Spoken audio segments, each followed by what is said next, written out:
20 seconds.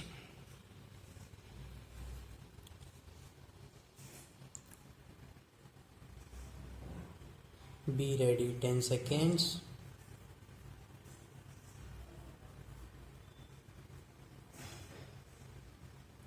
Start. Sir, several questions raised regarding the Defense Ministry and the External Affairs and Irrigation Ministries have been clarified by my colleagues from those ministries.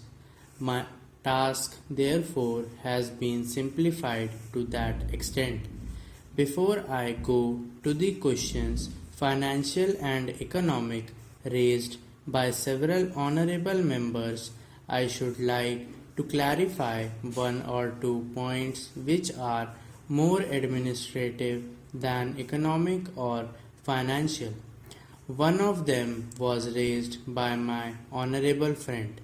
He raised the question about the recruitment by the Assistant Superintendent's Departmental Competitive Examination and particularly about the examination held in 1960.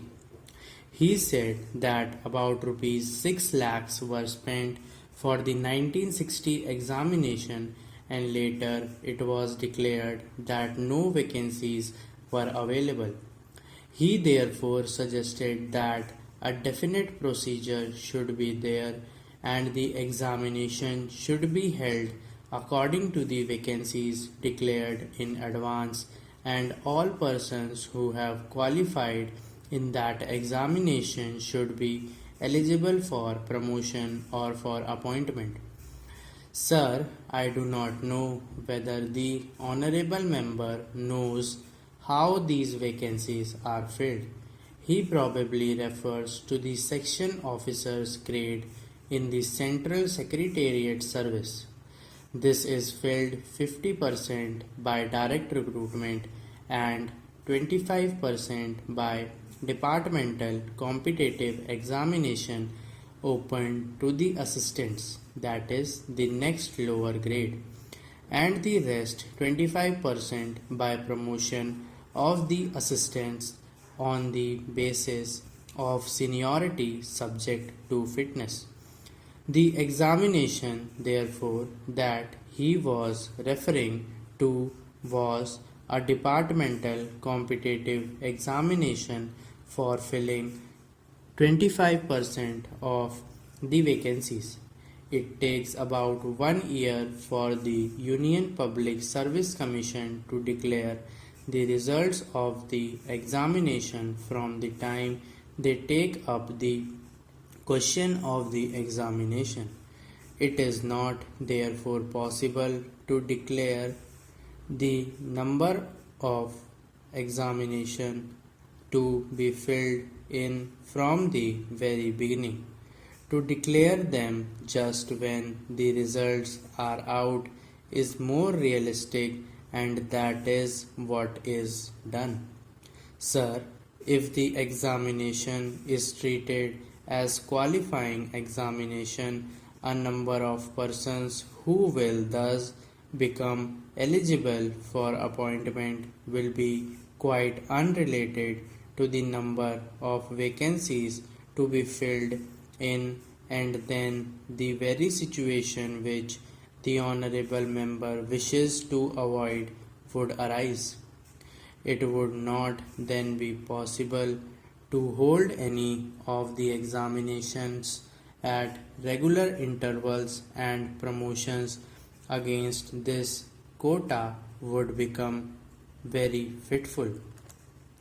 The honorable member also suggested that the rules for recruitment and promotion etc. should be uniform for all ministries, whether participating in the Central Secretariat Service scheme or not.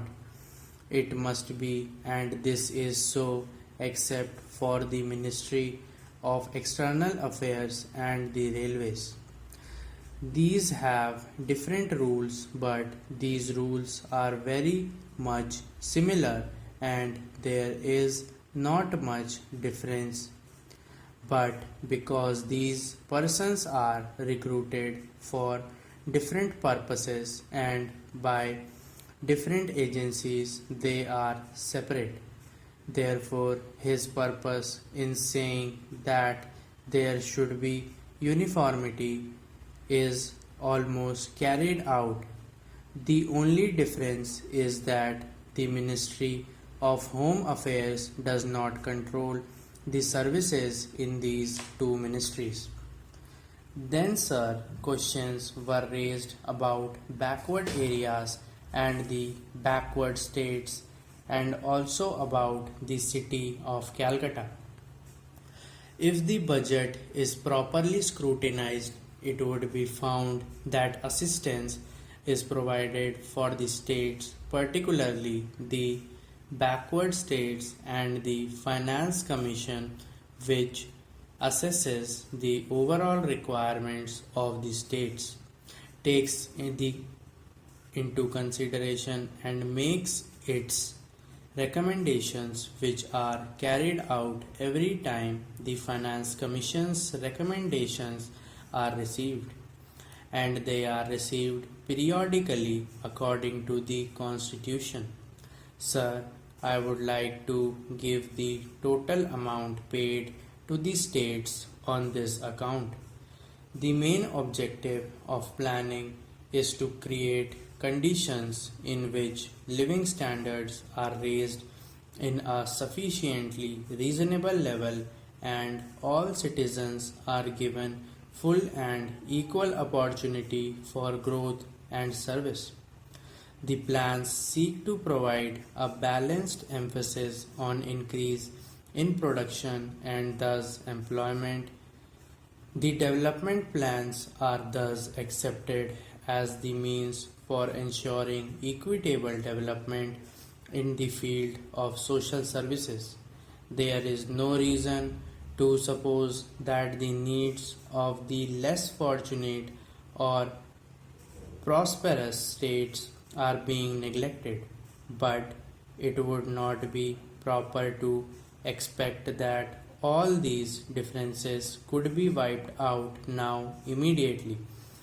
It must be seen whether we are going towards that very end or not. We are deliberately going towards that end, and we hope and trust that in course of time these inequalities would be wiped out. If not completely wiped out, at any rate they would be lessened. My honorable friend complained about inadequate provision included in the plan for meeting the growing requirements of the city of Calcutta, where even the basic services like water supply, sewage disposal, and drainage were not being augmented, and that the central government was not enthusiastic about solving these difficulties.